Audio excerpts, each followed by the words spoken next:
We are all trying to understand and get more comfortable with artificial intelligence. And there are certain areas where it seems to be really coming in fast, like in creative circles, where creative minds are being challenged by what a computer can do and what it can't. We've invited two different artists to help us see the impact of AI in the creative space and know how we can use it wisely and responsibly as creative consumers as well. I love these ladies. I know you will too. Photographer Kayla Trujillo with Truly Photography and lettering designer Haley Francis with Type Affiliated are circling up with me for this chat. Listen, I don't want to give it all away here, but looking over your notes and some of your preliminary thoughts, you two are feeling way more positive about AI than I am, which is impressive to me. I think that's kind of the case. Like, I feel way more positive about AI than most people, I think, in general, just because it's been a huge benefit to me so far. Which is surprising. Yeah, like, you take the human fear factor out of it, which is I worry that it will be the demise of the human spirit and will to live. But from a creative perspective, you do think the benefits outweigh the negatives?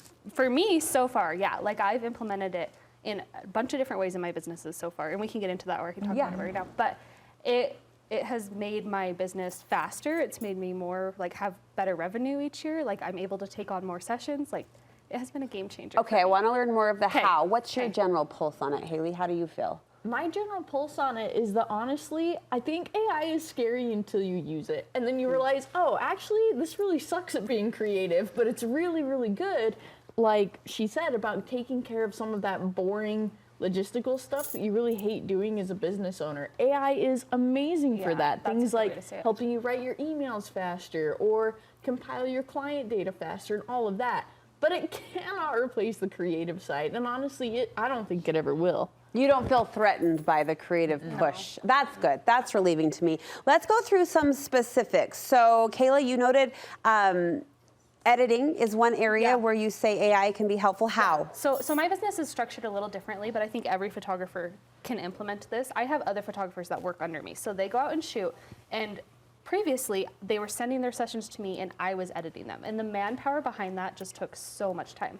Now I have an AI that has been trained, I've trained it to edit the way I've always edited.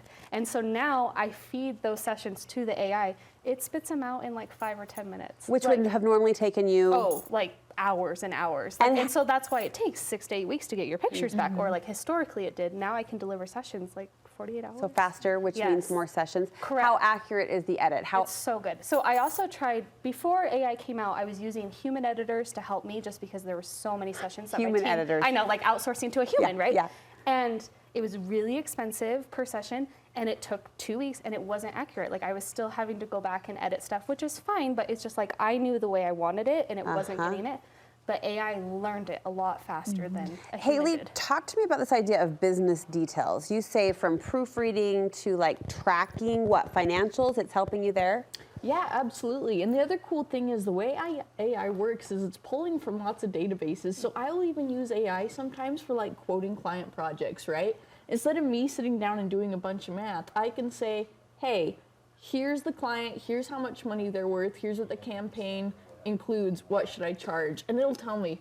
And I can just show up because it's pulling from all the pricing sources out there. And that's one of the biggest questions that I think creatives have are like, what should I charge for this? What is this worth? And AI can give you some really, really solid figures. And obviously you can tweak them as you go. But if you're ever wondering like, ooh, you know, is this a $10,000 campaign? Is this a $20,000 campaign? You just ask ChatGPT, honestly, and it gives you some really solid numbers. Okay, see, you're expanding my brain. Which is pretty cool. I wouldn't have thought that it's doing the research then. It's curating all the different charges or quotes out there. Rather than you reaching out to your 20 artist friends and being like, what would you do for this? You just ask that, and it says, well, for comparable campaigns and this and this and this on a national scale, this much. That's super interesting. Kayla, are you using it at all for client communication? So yeah, so I have like a client database that I like run everything through. And so my AI can help me draft emails. So like it can respond to inquiries for me. It can help me create invoices. It can automatically schedule people. Like, it's amazing. It's saving me so much time. Like, it is awesome. Haley, I know you're a hardcore champion of the artistic way, as you should be as an artist, but you say there are some projects where quality isn't as important and AI does step up to fill an artistic niche.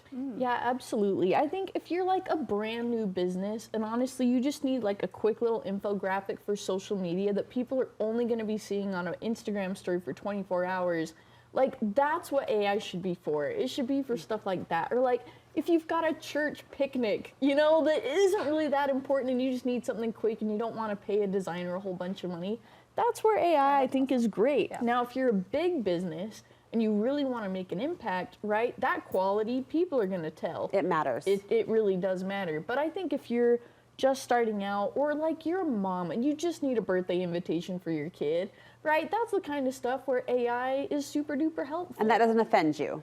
No, not really. I mean, Because those are probably not projects that you would be taking on, right? Exactly. Like, that's, yeah. Yeah, it does speak to, I guess, a different level, I don't want to say of artistry, but of business savvy, right? Yeah. And depending on where you're at and how you're playing. Let's take a quick pause. It's not all sunshine and rainbows. There are a few cautionary experiences Yes. For and points. We're going to come back and talk about the other side of AI in the creative space when we come back on Studio 5.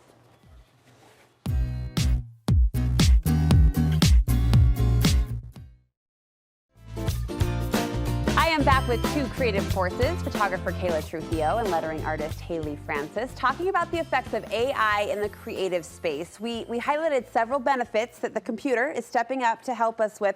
Let's end on a few drawbacks. Let's end on a downer, shall we, together? No, and I am curious to know, not just from the artist lens, but also from a creative consumer, like how can we approach this responsibly and also reasonably.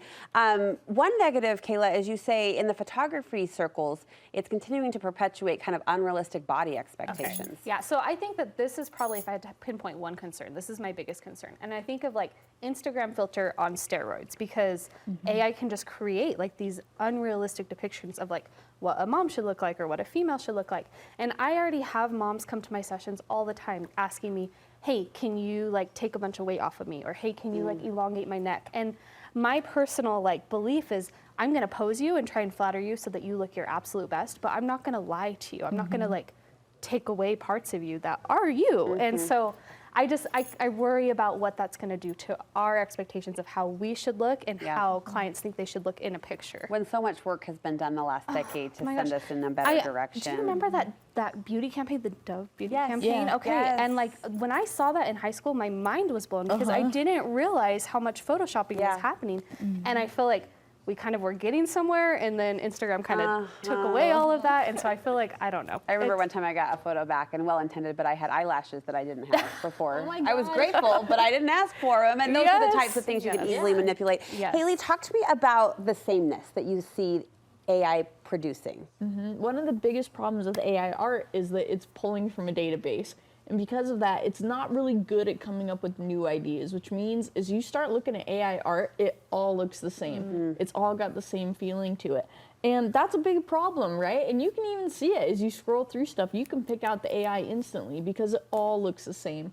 And that's not good, right? And if companies are completely relying on that for their advertising or for their art or whatever, it's just going to create just a lot of stuff that's not good and honestly isn't very creative. How do you keep people, or can you keep people from stealing your stuff, lifting your stuff, AI from utilizing your work in its own way? That's a big issue Yeah, as that's a well, huge is question. AI has to pull from something. Yeah. Yeah. It can't create from nothing, which means there's a lot of copyright infringement going on right there. And there are things you can do, like you can, you know, share different stuff on your social media that says like, you know, Meta doesn't have the ability to use this, but I always kind of wonder how much that actually does. I don't know that there's, I think there'll be right? litigation in the future, like to gonna say, determine this, it's- because I don't know. It seems we might have to catch up. Yeah. But Somehow. also, the one thing is, this has been happening though. All these problems have been happening long before AI. Like before AI was That's ever a true. thing. Yeah. I'd have Stealing people on it. all the time sending me a picture of something they had like pinned of mine on Pinterest and then printed out and framed and hung on their wall. You're like, and they mean well, but yeah. they're like, oh, it's on the internet. I can use it. And the fact Yeah. is like, no, guys, that's copyright Yeah. infringement, right? So I think a big thing is just educating people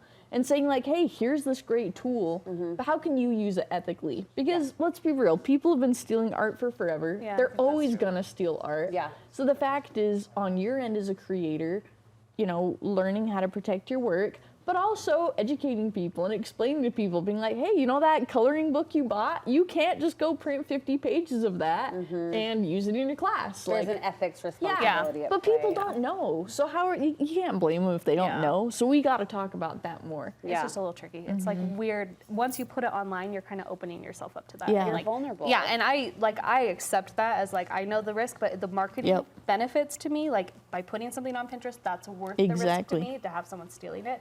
But I mean, it's gonna happen. With photography, we're hearing a lot about the deep fake privacy issues. What are your thoughts around so that? I do worry about that too, and I worry. I'm a lot more conscious about posting. I mean, I post pictures of people's families all the time, right? And so I'm very cautious about posting their names or anything like that because, yeah, I think that people can just kind of steal that stuff and manipulate it in ways to benefit whatever need they have, right? And so, like, I just have a friend that was posting about her daughter's pictures being taken and used for a GoFundMe fundraiser, and it's not like for her. weird. And it's like, there's just weird stuff like that that's going to happen, and I think that we as kind of a society, and I don't think we can solve that problem, but we collectively just need to have the morality to be able to work with that, you know?